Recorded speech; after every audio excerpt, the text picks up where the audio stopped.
Ready to go? We're all good? Okay.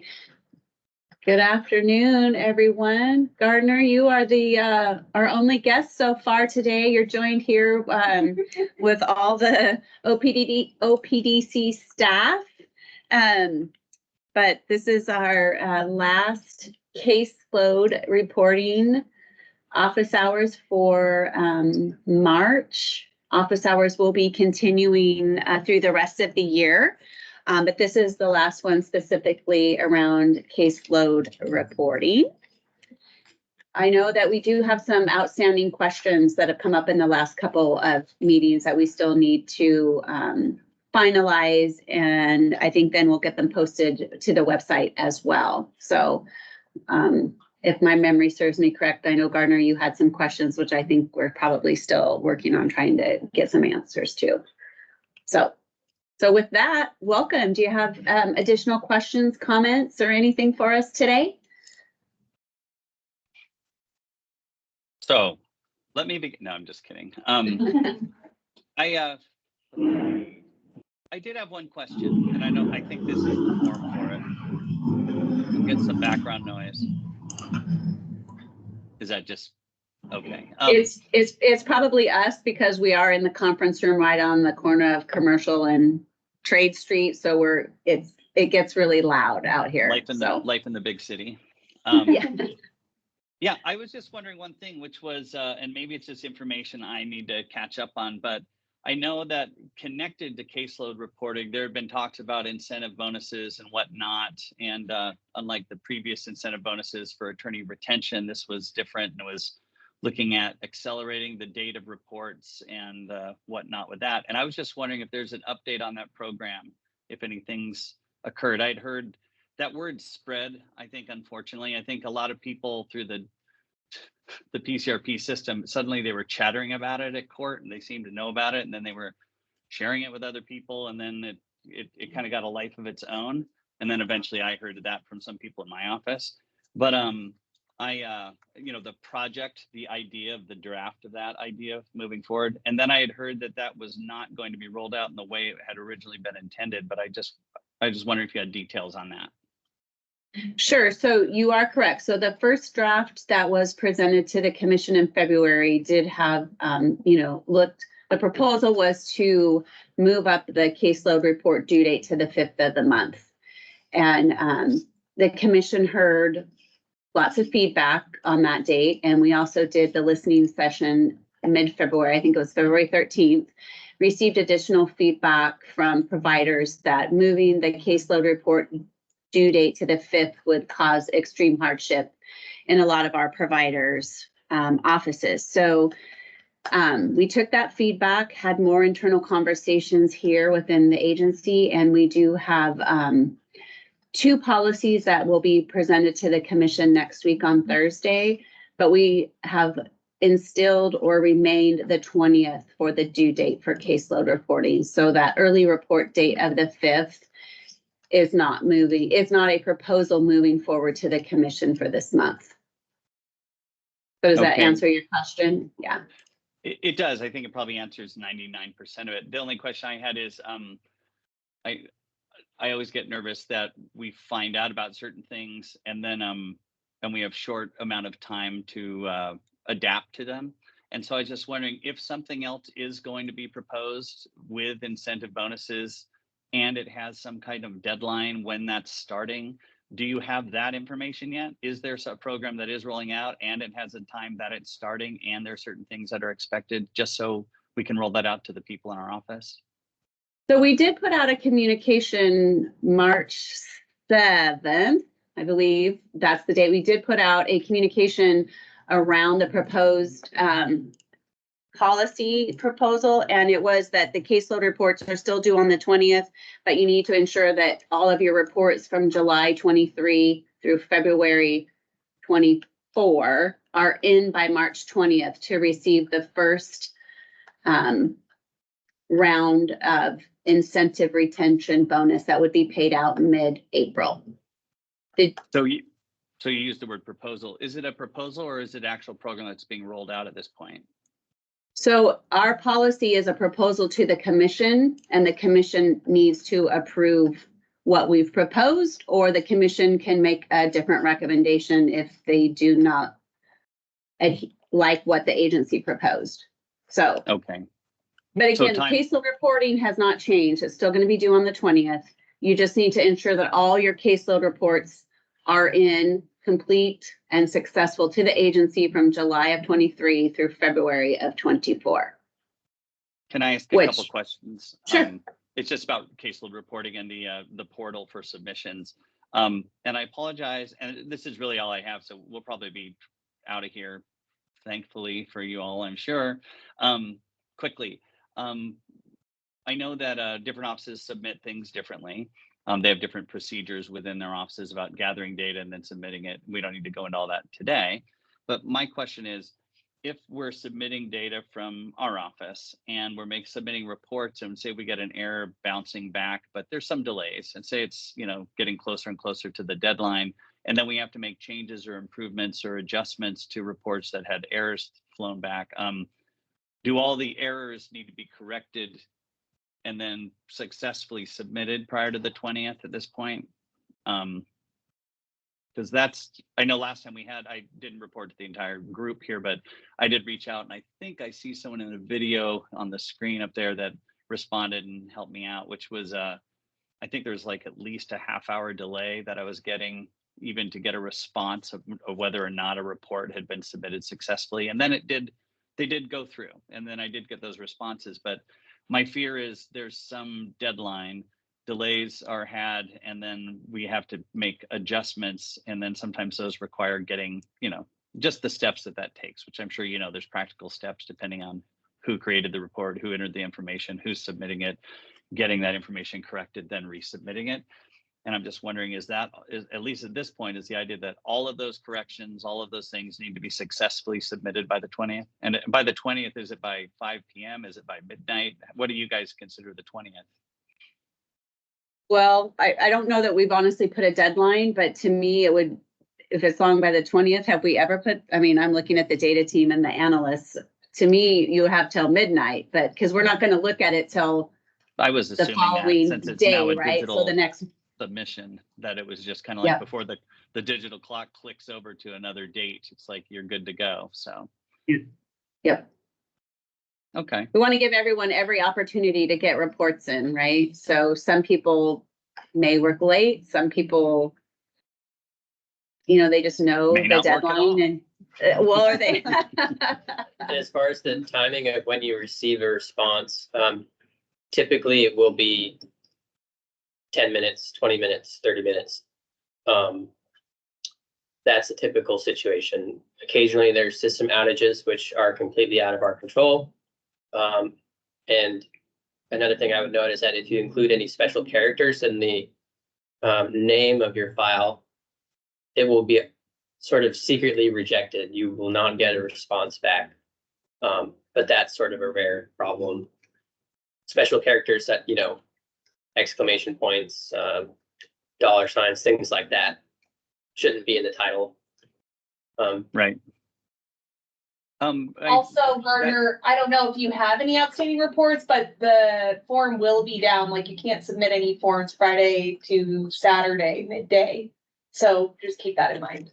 And if we can, let's just be as hold up, if I may. I want to be as specific as we can about this. It's the website being down is from 6 p.m. on Friday until noon on Saturday. So it's an 18-hour period. But hopefully, Gardner, I hope you can appreciate that it is an 18-hour period that is not necessarily the most heavily trafficked. So I just want to make sure that's just a one-time deal that's occurring for some type of maintenance this particular weekend. It's not something that's just happening every. That's right. There are other different website maintenance things that do happen. Whether they happen every week or most weeks, I can't have an answer for you, Gardner. One, I'm new here, and two, I just don't know exactly how OJD runs their website maintenance. I can work on finding an answer for you though. But I know that we do have one again that will impact the ability to submit forms from 6 p.m. Friday until noon on Saturday, so an 18-hour period. And then next week, there is a website maintenance issue as well, but that one is less of a worry for us because one, it doesn't butt up against near when the deadline is for submissions, which is the 20th. It will have been after that time period. And my understanding is just a little bit less of a robust website maintenance issue that's happening the weekend of the Lord 23rd and 24th. I apologize for not having those days off the top of my head, but I think that sounds right. No, I guess it would be 22 to 23. My apologies. And regardless, but that will not impact things as much as this minor 18-hour shutdown from Friday at 6 to Saturday at noon. But this is routine done by OJD on their website, and we are for now at least still a part of their website operations. Thank you.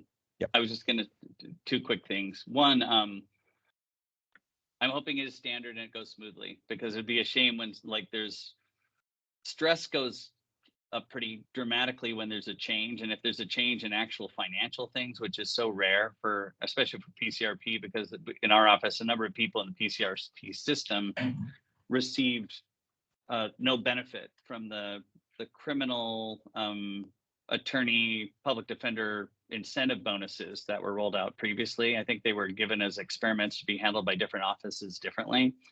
And so now that there's one that applies directly to PCRP folks, I think that's, they're finally, yes. And it makes me nervous when there's routine maintenance being done right within the week that submissions are being made for 18 hours, just routine. But God forbid something glitches out, and then you have people saying, I'm trying to get things in, and we're even doing them earlier than we normally do. We're trying to get these in, and then everybody starts freaking out. But fingers crossed. The other thing I was going to say was, I just blanked on your name. It's other gentleman wearing a scarf, dark jacket. My name's Harry. Sorry. Hi. Sorry, I forget. It's okay.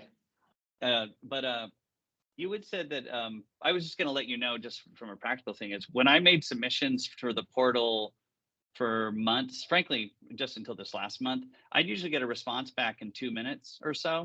Nice. I get it. That was my standard response time, 2 or 3 minutes. An email would pop back. I get it. And that was kind of the thing where I would kind of sit and manage these things and make these submissions and entering other ones while I'm waiting for the thing. And then it would always just kind of be like about a 2-minute delay for these things. And you're saying, is it your understanding now that the delay is, as a standard, is much more than that? Is something changed? I would say that it should be no greater than 10 to 20 minutes. Okay. That is subject to if you're submitting at on the off chance at the same time as 100 other people are submitting, you're going to get a slower response. Okay, and that's just a bit of randomness. If you're submitting at a time where Nintex is doing some sort of maintenance, you may get a longer response. So it's not entirely predictable. But if you don't receive a response within half an hour, that is atypical. Okay, fair enough. And I think, I guess this is the final question on the whole issue with that, the proposal that is waiting to be approved, but would be starting in a week and a half, is as far as explaining, what am I trying to say? Do you believe that you'll get a response as to whether this proposal has been approved by whoever needs to approve it very soon? Because when the money comes, we already, there's a distribution of that money and a calculation for different things in different ways that our accounting in our office does. And it's a significant thing. It's basically one person doing an entire office's changes in their payroll. And so if they don't know it's coming and it's not yet for sure, and they're not doing any kind of calculations because we don't know exactly how much it is and whether it's actually approved. Do you have an idea of when that's going to finally be approved so we can actually tell our employees this is actually happening, and make sure our financial people know that they need to start making calculations and getting ready to put this in a particular payroll, thing? Because we don't want to just have a big check sitting in our account and then have that just sitting there for a month while these things get sorted. So I'm just wondering if you have a timeline on that, if you know. Thanks. Sure. So the commission needs to make an approval on Thursday, the 21st. So we will have resolution to either one of the policies that is proposed to the commission to be approved, or if the commission chooses to select another option, but we do need approval at the March 21st commission meeting to move this forward. And then what will happen is once the reports are in and all the contracts are reconciled through March 31, and again, our goal is to get all of the data for all the caseload reports, all the reconciliation, get it to our accounts payable team with the plan to have the funds distributed by the middle of April. And would that be kind of the standard month by month thing? If it's a month by month incentive that occurs over the course of several months, is the idea that the mid following month is when kind of the payroll increases for the previous month's reports will be going through if the proposal it is approved? Right. It is not a month by month proposal that's going forward. What I mean is if there's money coming in June, will be coming in if the reports from June need to be in by the 20th to receive that funding. Will it be the middle of July when that funding is received by the offices?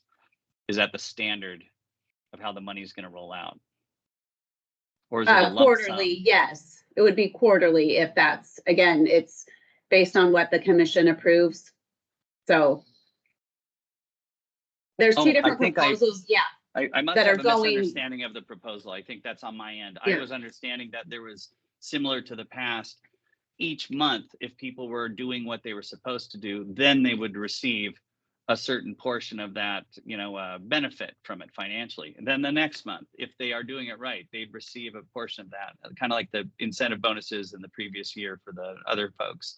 And it sounds like what you're saying is this may come through in a lump sum for a quarterly period. As long as the people continue to make their reports as they should, they will not have to pay it back? Or is it something looking backwards from February or March 20th? In other words, this is a lump sum that you get your stuff done by March 20th, all your reports going all the way back, you have that stuff taken care of, your ducks in a row, you receive the entire amount and distribute it as you wish. Like, is that the proposal?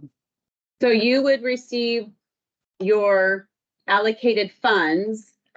We, meaning OPDC, are not directing you how to expend those funds in your agency. So the purpose of the funds is a retention incentive, and we're leaving that up to providers, contractors, to how you allocate those funds within your organization. I think I get it. And my final Yeah. question on that particular issue, which is, I know the retention bonus in the past was every month. The thing was, did you lose people or keep people on staff? And if somebody left, the amount of money was recalculated. And then that money came into our coffers, if I'm not mistaken, that next month. And it was a different amount depending on how many employees you had, or if you lost staff, or if you retained all of them. And that was kind of calculated month by month for a 5-month period, if I recall. You're saying this is something where this March 20th is the key date, if they do approve this shortly thereafter. And this is basically a lump sum payment that's going into the providers with these contracts, and they can distribute that money how they want. They could do it all at once. They could spread it out over the course of months. They could, who they give it to, they could do that, anyway. Right. But it's like you guys on your end, the 20th of this month is the key date. Correct. If it's approved. And then what we will ask for is a report at some point of how you did expend the money. Like, were you able to hire new attorneys? You retained all of your attorneys. We do want some outcomes of how your money was expended within your organization, but we're leaving that up to each organization to determine the best way to allocate those funds with your staffing, or however you choose to do incentive retention funding. Thanks. Okay, I think I really appreciate it. I appreciate that information. That's what I was kind of wondering about today. And I think that's it. Perfect. No, it's great. All right. We appreciate the questions. So before we let you go, we are going to be continuing office hours through the remaining of the year. So next month, we're going to have 2 sessions around the pre-authorized expense policy and some, challenges that team has experienced just with the increased workload. But then, do you have other suggestions of things like that you would be interested in an office hours topic? So I can share with you what we have heard so far. So we definitely have the PAE, or pre-authorized expense. We have a suggestion to have someone from our accounts payable team, again, invoicing, helping make sure people understand, if there's hangups or any issues they're having there. A legislative update, since we just finished, the short session. Again, OPDC was fortunate to receive significant funding and how we plan to roll that out. Transition to the executive branch, because I know our providers, everyone's hearing, we will be transitioning, and what does that mean, right? What does that look like? We've talked about our POPs, which is our policy option packages that we have to put together when we ask the legislature for the 25-27 biennium if we want to do new programs that cost new funding. So it's having some of those conversations. How to communicate, how does OPDC communicate the best with our providers and partners? Office hours, is that great? Would you like more emails? Would you like more newsletters? Those are just some topics we've heard. Do you have any other suggestions? I guess I think that's fine. What you've said, I won't add to that list. I think the only question I had is, it seems as though there's a drift, and I get it if it's more appropriate. It's an evolution of this particular time slot, but it seemed like, at least I think the perception of folks was that office hours were the idea that people pop into these and they have an opportunity once or twice a month in that first week to pop in with questions, and then you saw how that went, and you kind of now are adjusting. It sounds like you're moving more towards a monthly meeting with an agenda as opposed to office hours. Do you have a take on that that's different from my take? Like, how do you view it when you ask about agenda items, sort of? Not that that's what you called them. It starts feeling like, is this something that right now people aren't coming as often, and I'm the only one here today. And I think it's because people think like, oh, if I don't have a question, I'm not going to bother those people. Should we be messaging what this meeting is for differently to our staff in the future, so that they either feel like there's an obligation that they show because it's a meeting, they need to get this information, and every single person, or at least key people, would disseminate that information? Or is it something where it's still office hours, but you want to have a few things that people can look forward to just in case? Like, we'll be touching on these things, plus you're able to ask questions on anything you want. What do you think? So Gardner, that's exactly what our plan is. We'll have a short agenda, just so everyone knows, hey, here's some key things we want to share. But it really is the opportunity for us to put some information out and then hear feedback from all of our partners, providers, right? So we do want to get some key information out, but we want this to be sharing of information, not just OPD staff talking to everyone, right? It's not us just talking, we want to listen as well. And so if, like, the PAE conversation impacts your staff or your agency, then definitely we want you to participate. If you're interested in, our thoughts around the legislative dollars that we received and how we implement some of those, that could be a conversation as well. But we will have a short agenda for each topic, just so everyone knows, here's 3 things that we do want to share, and then the rest of the time is open for conversation. Okay, fair enough. Well, like I said, I won't add anything to your list at this time, and I probably will ask folks that I work with if they have any thoughts, and we can always share those, I'm sure, through email. Yes, please. And we're going to do the same format where we will record the sessions and we'll post them on the web. So if someone isn't available to attend, they do have the opportunity to listen to the recording. I'll have to listen to my voice for half an hour talking to you guys. They'll be like, I'm so glad I saw that recording. Thank you. I appreciate it. And I know we joke, but it's like, even though we have things that we're concerned about, and many different people have different things, even within each office, that they have different takes on and stuff, I do want to say I appreciate the work y'all do. And I know it's not just a throwaway statement, because we all have our different roles. And sometimes I think communication and understanding how things affect different people is one of the key issues we have. So any opportunity to kind of share and chat, I think is probably a move in the right direction. But thanks. And I hope you guys enjoy living in the big city right on Main Street, USA. Awesome. Thank you. Well, All before right. you go, I know Shannon is on as well, so I don't know if Shannon has anything she wants to share or anyone from the analysts or the data team, or if anyone has anything to share.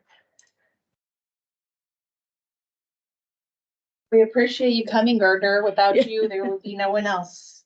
Yeah, that's what I was also just going to thank you for your participation in these to date. And I think we're going to see each other tomorrow over at the East County Courthouse. I will have to look and see why I am not aware of that. So I apologize. And in our office, I think we have like different offices, different structures. And I think, you know, we have how we run things and then who's the technical administrator of the contract. And I think sometimes we internally cross wires. So that's probably on our end. I will also check and make sure it's just for the first biannual PCRP Multnomah County meeting. So Right. I might but shoot you an email right after this meeting. Yeah. But thank you for your participation here, Gardner. Sure. You too. Hope you guys have a nice day and enjoy the weather this week. Yes, thank you very much.